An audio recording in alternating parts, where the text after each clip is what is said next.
We're going to lose businesses for sure, but the ones that can hang in, the ones that can make it through, are certainly going to come out stronger after this. It really gives you perspective when you have to assess absolutely everything in a way that's sort of do or die.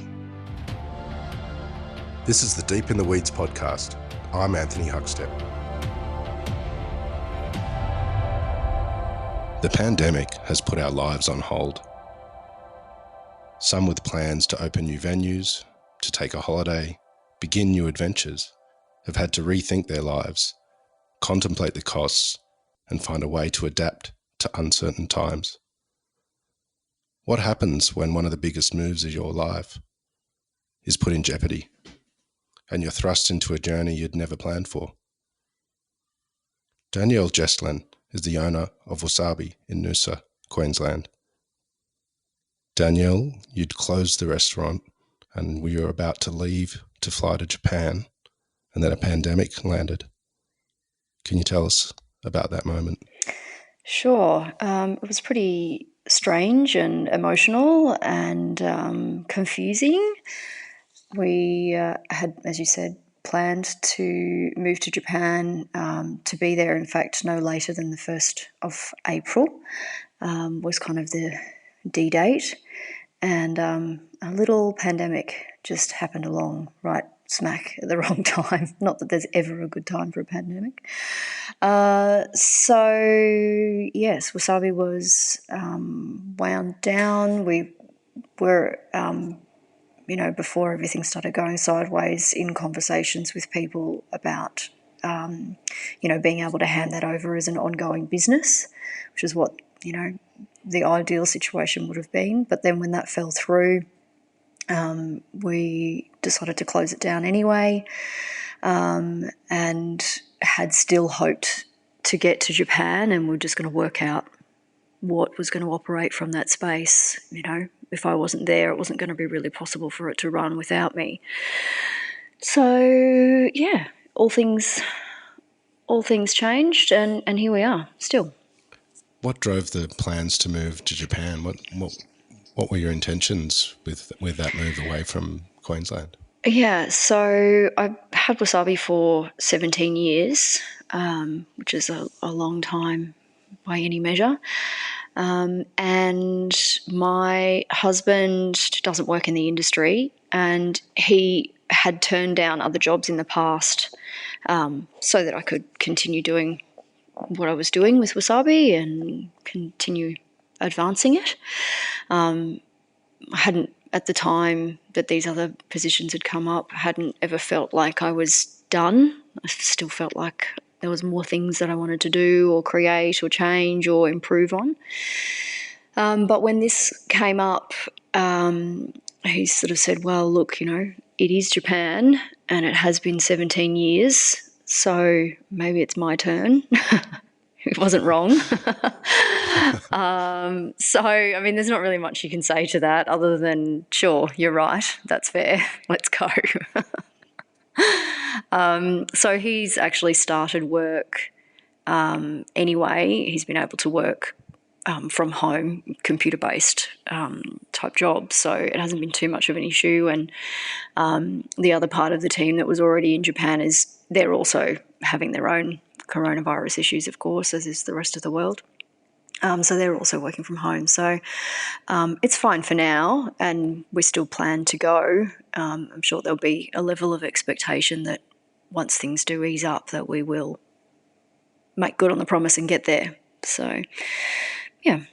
Given the pandemic, does that shine a different light on the moving to Japan? And how do you feel about that in the next couple of years? I think we hadn't planned on living in Tokyo anyway. I'd be a lot more uncomfortable about it moving from, Sunshine Beach, which is where I live now, into a city where you have very little control over your own personal space. But we had planned to move to a place called Shimoda, which is an hour and a half out of Tokyo, which is a coastal sort of little old fishing village. So given the location, I was fine with it. I'm still fine with it.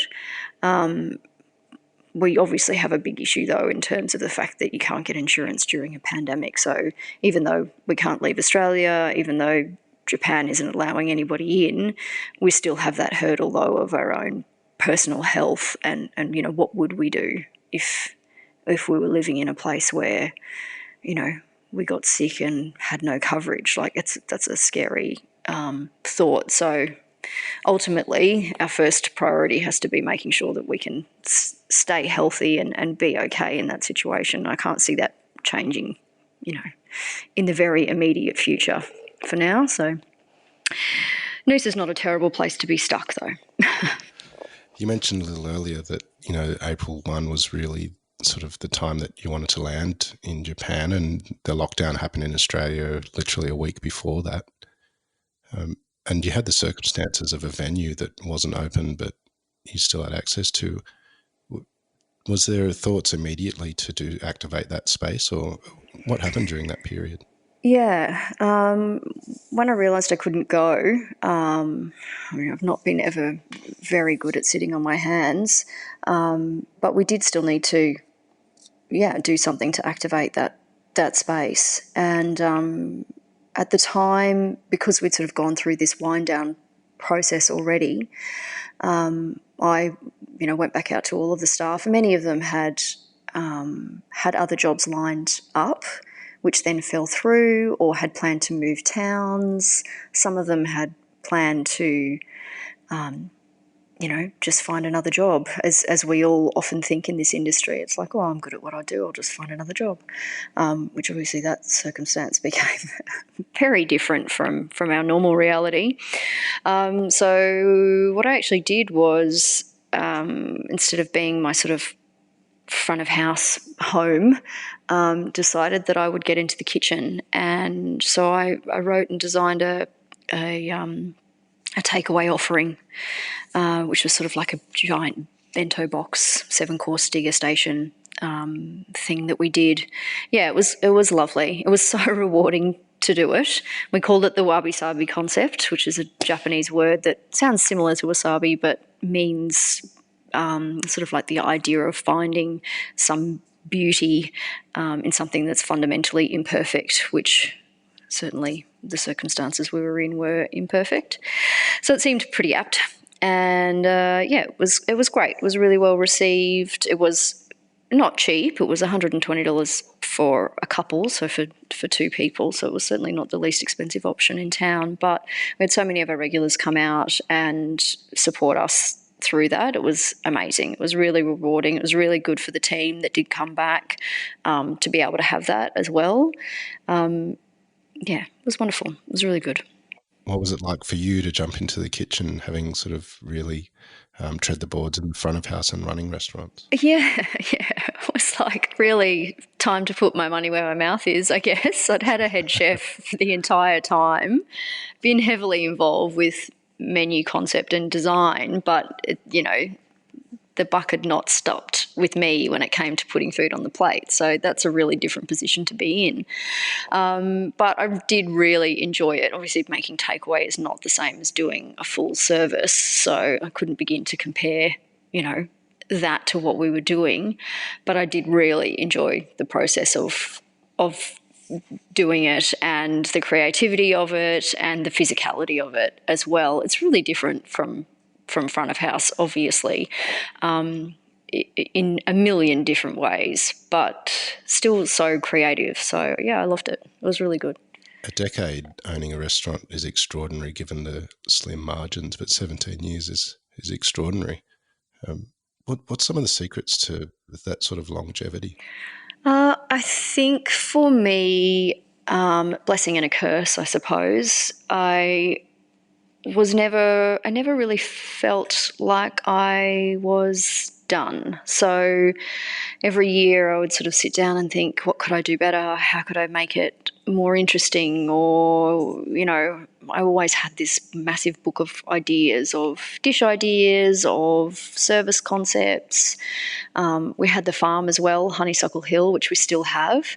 And, there was always some new ingredient that I wanted to plan. to plant and to grow and to see it on a plate. So all of those things, I guess, kept things moving forward and kept drive. But at the end of the day, it is a business and you can't forget that. And we're just really fortunate to be, I think, in a position at a time where Noosa continued to grow. We had a really niche market with a very niche concept. And we didn't really have any direct competitors. So, I opened Wasabi when I was just turned 24 and there was no Japanese restaurant at all on the Sunshine Coast. There just was nothing. So we had been, so busy from day dot. And that was a really different business model back then. We did everything we could ourselves to build that. My mum made the curtains and the cushions. My dad built the tatami room. My brother-in-law did the electricals. We painted it ourselves. I taught my husband how to use a mop bucket for the first time. All of these, all of these sort of things that you just do to get it done. But yeah, and it just continued to evolve and evolve and evolve. And I kept reinvesting in the business and 17 years later. Why Japanese? Good question. Everybody asks me that. I don't have a really great answer for it other than it's just what feels natural. It feels like I have an affinity for it. It feels comfortable to me, normal. I guess in the same way that, maybe you have an Australian chef that decides that French cuisine is just their palate, their taste, it's their passion, and in that same way, it's just, what you're drawn towards. So, yeah, feels comfortable. Can you tell us a little bit about Honeysuckle Farm and trying to manage two very different type of businesses but are connected and how that all started? The farm was born out of my desire again to sort of push forward. It was before it was cool to have your own boutique garden. It was born out of necessity, really. There was ingredients that we wanted to use in the restaurant, but in regional Queensland practically was not possible to get. Sending things in the post from Sydney, nothing ever arrived in great condition. Nothing ever lasted very long. And because we were such a small restaurant, we didn't really have the sort of buying weight, or not buying weight, but the weight of being able to say to another gardener or another farmer, could you plant this? And also we'll be the only one that buys it. And also we only seat 40 guests. So, no one's going to do that. Like, oh, by the way, can you grow this? And we will be the only client because nobody else actually wants this except us. So I decided that I could also grow things as well and that I would learn how to grow things. I just took on another project. It's been really complimentary thing to do, I have to say. I can work at the farm all day and then drop off the harvest at the restaurant, go home, have a shower, put on a suit and a face of makeup and do my hair, and then go and do service till 1 o'clock in the morning and not feel like I've been at work all day and all night. It's just two completely separate mentalities, completely separate everything. And it's meant that I had a reason. You get up in the morning and you go outside and stick your hands in the ground and watch the chickens run around, do stupid things. And it was wonderful. It's still a really enjoyable part of my week. That sort of connection that you have, has it changed your perception of produce that you use in the restaurant? Definitely. There's was many an occasion, more occasions than I would have liked, where we had grown things specifically for a dish in mind, and you're still subject to weather conditions, and we had this particular type of melon that we were growing, and it just rained and rained and rained for 10 days straight at the wrong time, and they all split and rot. And it's like, okay, well, that whole concept is out the window and start again. So you really develop an appreciation for how fragile things are and how unpredictable life can be. And, when somebody says to me now, oh, look, we just don't have any of that available, it's like, okay, that's fine, no biggie, it's just life. And I think it's really a good thing to understand that as an end user, as a restaurateur, as an end user, or even as a guest or a consumer, to understand that, when it's great, enjoy it, and when it doesn't work out, I can feel a farmer's pain. I know what that's like, and you just have to be okay with it and move on, roll with the punches. You mentioned earlier how important the local support has been with that takeaway model that you created. But Noosa's very reliant on tourist trade and and big events that are cancelled, like the Noosa Food and Wine show now. What's it like in Noosa during the pandemic? Yeah, in the early days of it, so sort of April, it was, ghost town. It was very, very quiet. I actually went for a drive down Hastings Street on Easter Tuesday, which traditionally, the Easter long weekend in Noosa is as busy as Christmas. It's peak busy. And there was one person on the street that I saw. Nothing was open. It was like, really, really, really dire looking. But, since mid-June, it's been incredibly busy. Noosa in winter is sunny, 22 degrees and no wind. It's glorious this time of year. It's very, it should be busier in winter. Traditionally, it is our low season. But it's really lovely here. So, the fact that we've got borders now again closed down, New South Wales and Victoria, New South Wales closed down again, they announced. So we'll lose, I expect, reservations in the restaurant at Esme because of that. But I'm hoping that Noosa being such a domestic tourism destination that, we'll have that drive market from Brisbane that we've been getting, before when the borders were closed. We've actually been really, really busy. But certainly I'm nervous about the school holiday period with no interstate travel. It's something that normally, we missed Easter holidays. Now we're going to miss September, October holidays potentially. So, that sort of stuff makes a big impact to the town as a whole, no matter what industry you're in. Just a few moments ago, you touched on Esme, and Alanna Sapwell, won many accolades, and Arc Dining, also won a lot of accolades in its first year, and unfortunately that closed near the beginning of the pandemic. But you've combined with her and she's opened Esme in your space. Can you tell us how that all started? Yeah, sure. Well, Alanna and I knew each other from beforehand, been on holidays and have mutual friends and, had a pre-existing, friendship there and working sort of respect for each other from back in St. Peter's days in Sydney when she was there. And I'd heard about what had happened with ARC and I spoke to her about it. And at that time, post-ARC days, she was sort of looking for somewhere to do a pop-up or something in Brisbane. And, when I was having that chat with her, I was sort of also thinking, oh, well, I've got to do something here, but I hadn't actually connected the two ideas in my brain at all. I was just thinking, she's in Brisbane, I'm in Noosa. That was where the line was drawn. And I was talking to another friend, Karina, who has the Salopian Inn in South Australia, in McLaren.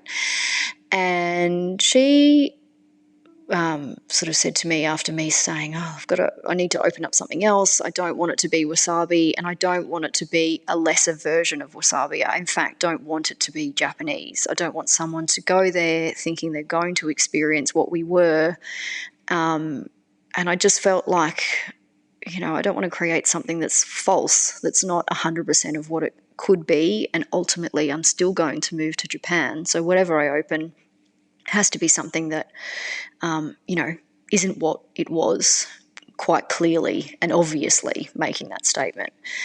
And Karina said, well, Alanna's looking for a space. And I sort of said, yeah, but in Brisbane.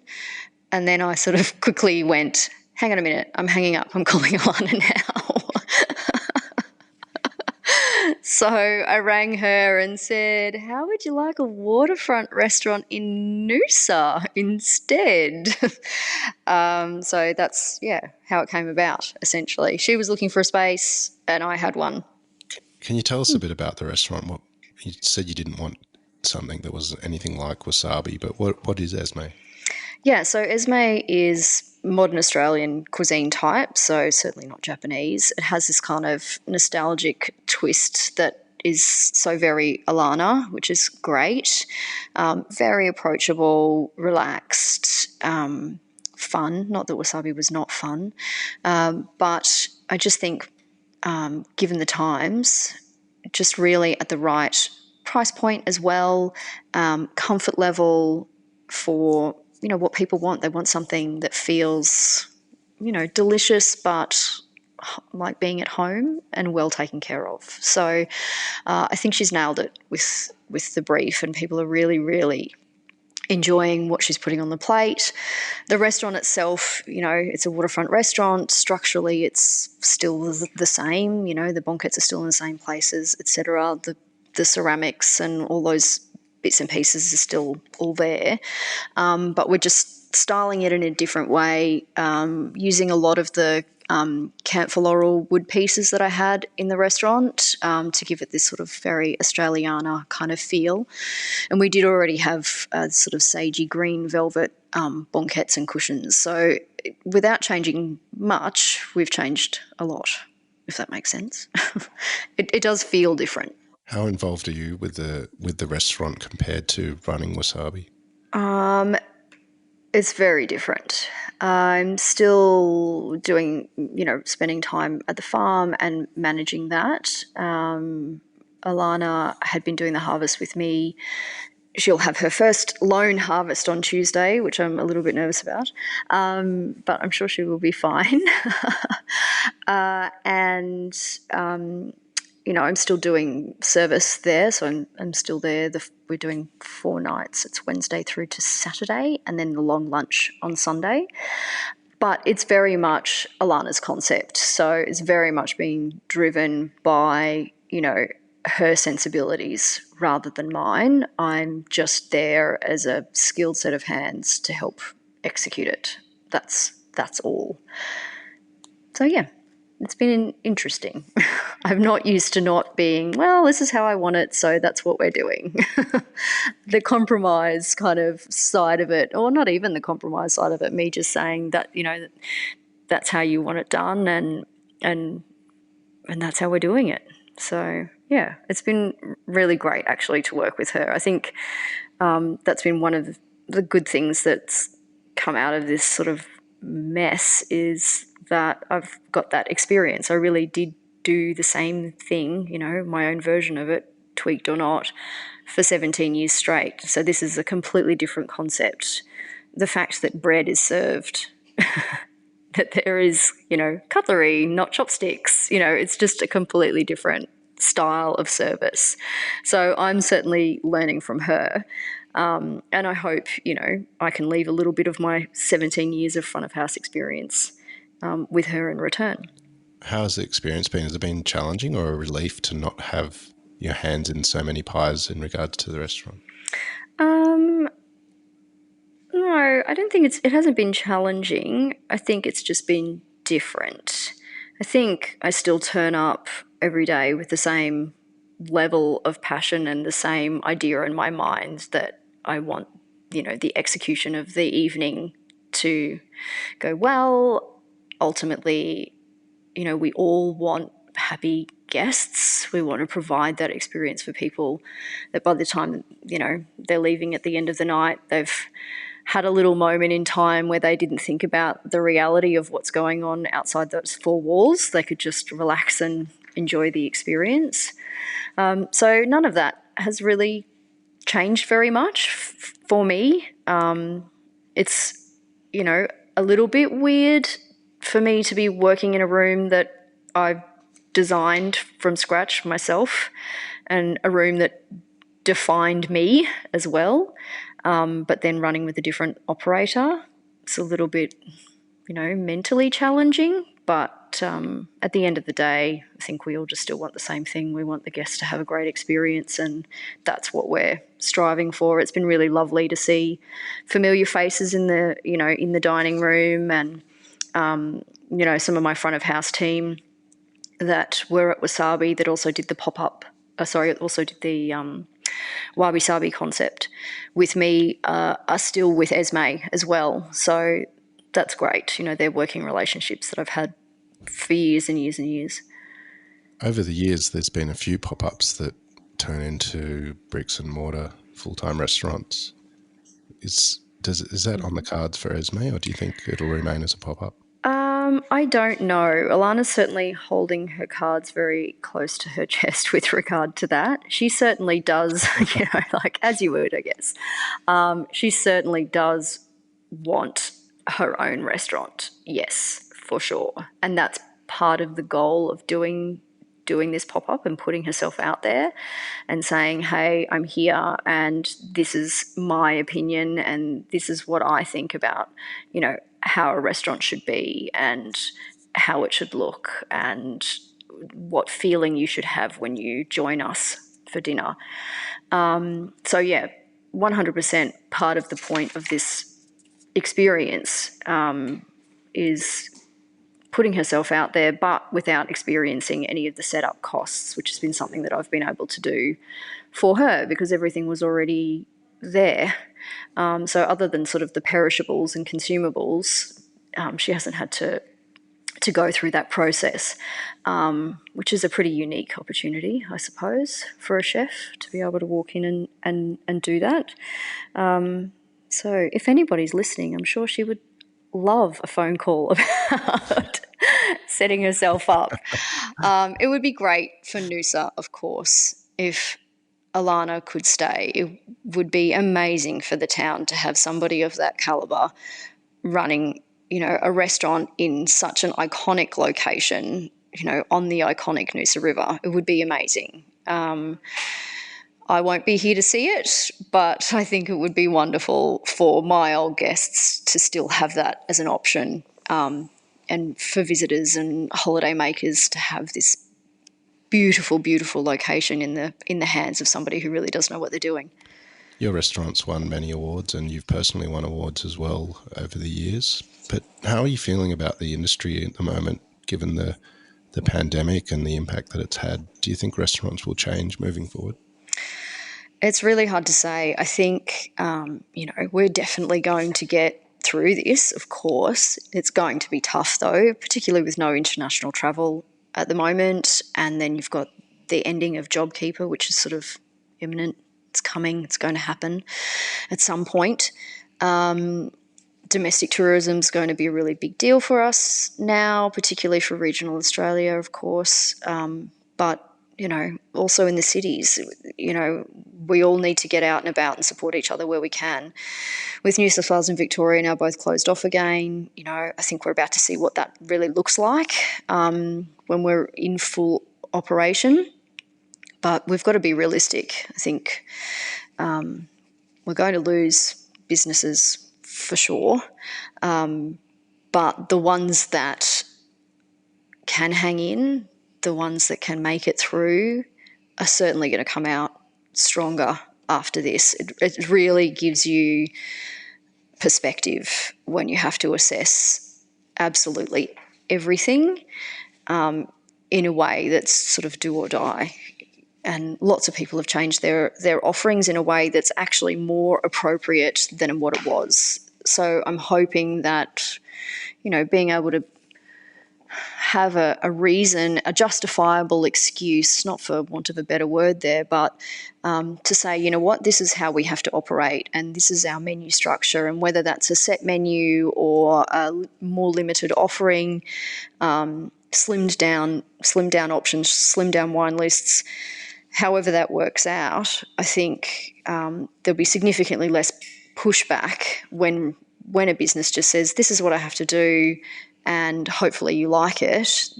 It'll be much more accepted, I think, and ultimately more efficient when we do get back up and running. I think we were a little bit guilty as an industry of making our lives just a little bit hard. You know, it was our own doing sometimes. We tended to overcomplicate things, and potentially the guests didn't need all of it.